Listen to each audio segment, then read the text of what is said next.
ছুটির দিন কিংবা কোনো স্পেশাল অকেশান থাকলে বাড়িতে মনে হয় মাটনটা একটু অন্যরকমভাবে খাই। ঠিক রেস্টুরেন্ট কিংবা কোনো অনুষ্ঠান বাড়িতে যেরকম খাই সেরমই মনে হয় যে মাটনটা একটু সফট হবে, জুসি হবে, সেরমভাবে একটু মাটন রান্না করি।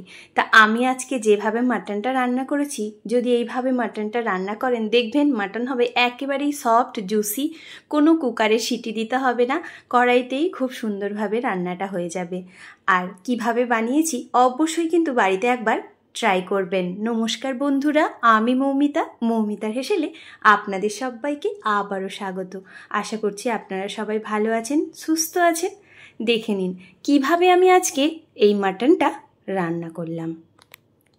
তার জন্য প্রথমেই দেখুন মাটন নিয়েছি 1.5 কিলো পরিমাণ, আর নিয়েছি টমেটো 2টো স্লাইস করে কেটে নিয়েছি আদা বাটা, আর নিয়েছি রসুন বাটা আর পেঁয়াজ কুচি। আমি পেঁয়াজটা কিন্তু একেবারেই ঝিরিঝিরি করে কেটে নিয়েছি। এখানে আমি 4টে পেঁয়াজ কেটে নিয়েছি। আর তার সাথেই নিয়েছি দেখুন এদিকে একটা গোটা মশলা। এইটা কিন্তু একটা ড্রাই রোস্ট করে মশলাটা রেডি করব। তার জন্য কয়েকটা এলাচ, দারচিনি, লবঙ্গ, গোলমরিচ আর নিয়েছি জয়িত্রী। এখানে শুকনো রোস্ট করব, তাই এখানে আমি একটা দেখুন তড়কা প্যান বসিয়েছি, আর তার মধ্যে সব গোটা মশলাগুলো আমি দিয়ে দিলাম। আপনারা চাইলে এখানে কিন্তু একটুখানি জায়ফলেরও ব্যবহার করতে পারেন, তবে আমি জায়ফলটা কিন্তু ব্যবহার করিনি। এইভাবে একবার রান্নাটা কিন্তু অবশ্যই করবেন। এবারে আমি এটা গুঁড়ো করে নেব। এদিকে দেখুন কড়াইটা আবারও বসিয়ে দিলাম, তার মধ্যেই দিয়ে দিচ্ছি সর্ষের তেল। মাটনটা রান্না করব পুরোপুরি সর্ষের তেলে, তাই তেলটা একটু বেশি পরিমাণ দিলাম। এখানে যদি ওজন দেখেন তাহলে প্রায় 150 গ্রাম মতো আমি তেল দিয়েছি। আর দিয়ে দিলাম 3টে এলাচ আর ঝিরি করে কেটে রাখা পেঁয়াজটা।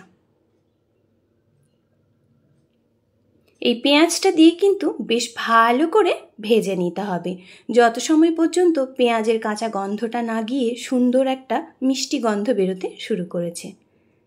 পেঁয়াজটাকে খুব তাড়াতাড়ি ভেজে নিতে হবে, তার জন্য দিয়ে দিচ্ছি অল্প একটু লবণ। লবণটা কিন্তু অবশ্যই টেস্ট অনুযায়ী দেবেন। আমি এখানে বেশ কিছুটা পরিমাণ লবণ ব্যবহার করলাম। দিয়েই দেখুন ভালো করে ভেজে নিয়েছি, কালারটাও চেঞ্জ হয়ে গেছে আর পেঁয়াজটাও কিন্তু সফট হয়ে গেছে। এবারেই দিয়ে দিচ্ছি রসুন বাটা, চামচ মতো 1 চামচ মতো দিয়ে দিয়েছি। টেবিল চামচগুলো যেগুলো ছোট হয় সেই চামচই দিলাম। আর আদা বাটাটা দিলাম যতটা পরিমাণ রসুন বাটা দিলাম তার ঠিক একটু বেশি, 1/2 চামচ বেশি আমি আদা বাটার ব্যবহার করেছি। আর এই আদা বাটাটা দিয়ে কিন্তু বেশ ভালো করে কষিয়ে নিতে হবে যত সময় পর্যন্ত মশলা থেকে কাঁচা গন্ধ না চলে যাচ্ছে।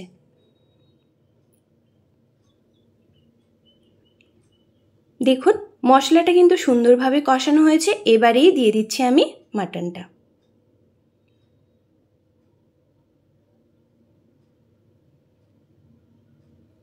এই মাটনটা দিয়ে কিন্তু বেশ কিছুটা সময় কষিয়ে নিতে হবে, তবে রান্নাটা যখন করবেন একেবারেই হাই ফ্লেমে করবেন না, রান্নাটা কিন্তু মিডিয়াম টু লো ফ্লেমেই করতে হবে। হাই ফ্লেমে যদি রান্না করেন সেক্ষেত্রে কিন্তু মশলা থেকে জলগুলো খুব তাড়াতাড়ি শুকিয়ে যাবে আর রান্নাটা তখন খুব ভালো হবে না। দেখুন প্রায় 10 মিনিট মতো আমি কষিয়ে নিয়েছি। এবারেই আমি ঢেকে রেখে দেব আরও 10 মিনিট একেবারেই লো ফ্লেমে। আর 10 মিনিট পর দেখুন দিয়েই কিন্তু বেশ ভালো করে বারবার এইভাবে কষাতে হবে। ঢেকে ঢেকেই রান্নাটা অবশ্যই করবেন। এখানে যেহেতু আমি কুকারের ব্যবহার করছি না, এই কড়াইয়ের মধ্যেই কিন্তু খুব সুন্দর রান্নাটা হয়ে যাবে। এবারেই গুঁড়ো মশলা অ্যাড করছি। দিয়ে দিলাম 1 চা চামচ মতো জিরে গুঁড়ো, আর দিয়ে দিলাম ধনে গুঁড়ো। এবারে দিয়ে দিলাম কাশ্মীরি লঙ্কার গুঁড়ো 2 চা চামচ, আর ঝালের জন্য দেব শুকনো লঙ্কার গুঁড়ো 1 চা চামচ দিয়েছি। আপনারা চাইলে শুকনো লঙ্কার গুঁড়োটা ঝাল অনুযায়ী দিয়ে দিতে পারেন। কাশ্মীরি লঙ্কারগুলো আমি 2 চামচ ব্যবহার করেছি, কালারটা বেশ সুন্দর হবে তাই। দিয়েই দেখুন বেশ ভালো করে আবারও আমি কষিয়ে নিচ্ছি।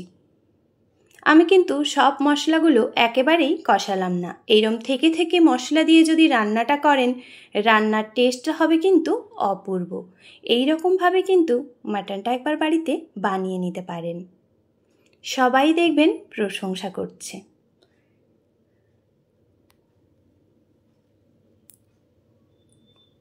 দেখুন কষানো হয়ে গেছে, আবারও আমি ঢেকে রেখে দেব 10 মিনিট। তারপরেই দেখুন যেমনি সুন্দর তেল ছেড়েছে আর জল ছেড়ে গিয়েও কিন্তু মাটনটা বেশ অনেকটাই সফট হয়ে গেছে। আবারও আমি একটুখানি দেখুন কষিয়ে নিচ্ছি।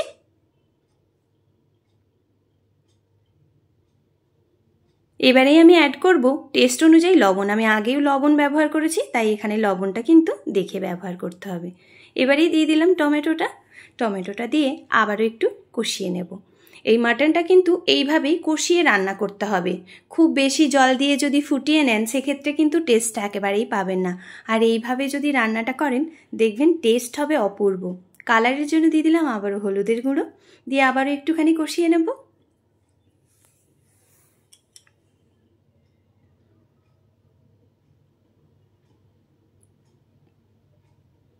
এই মাটন রেসিপিটা কিন্তু বাড়িতে অবশ্যই ট্রাই করবেন, আর দেখবেন বাড়ির সবাই ভীষণ পছন্দ করছে। রুটি পরোটার সাথে তো দারুণ লাগেই, তবে খাসির মাংস একটু গরম গরম ভাতের সাথে কিন্তু আরও বেশি ভালো লাগে। তাই দেখুন মাংসটা কিন্তু আমি আবারও সুন্দর করে কষিয়ে নিয়েছি। একটু সময় ধরেই কিন্তু রান্নাটা করতে হবে, যেহেতু কুকারের ব্যবহার করছি না তাই। এবারে ঢেকে আরও 10 মিনিট আমি রেখে দেব একেবারেই লো ফ্লেমে। তারপরেই দেখুন কতটা সুন্দর হয়েছে। এখনও জল ব্যবহার করিনি, তবে রান্নাটা যখনই করবেন মিডিয়াম টু লোতে রেখেই কিন্তু রান্নাটা করবেন, তবেই কিন্তু রান্নাটা ঠিক এইরকম হবে।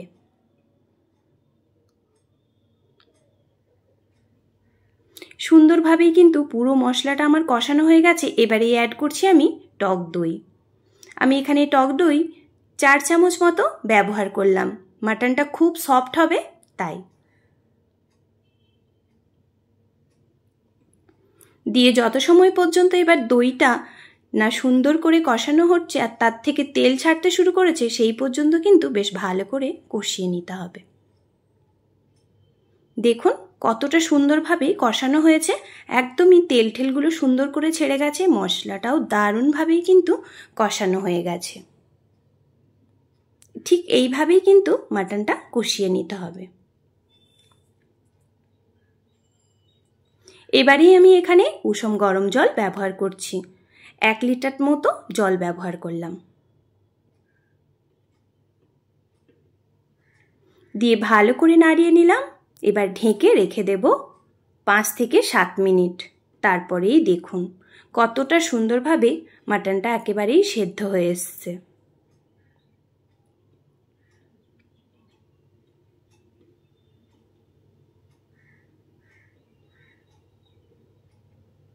খুব সুন্দরভাবেই কিন্তু মাটনটা আমার রান্না হয়ে এসছে।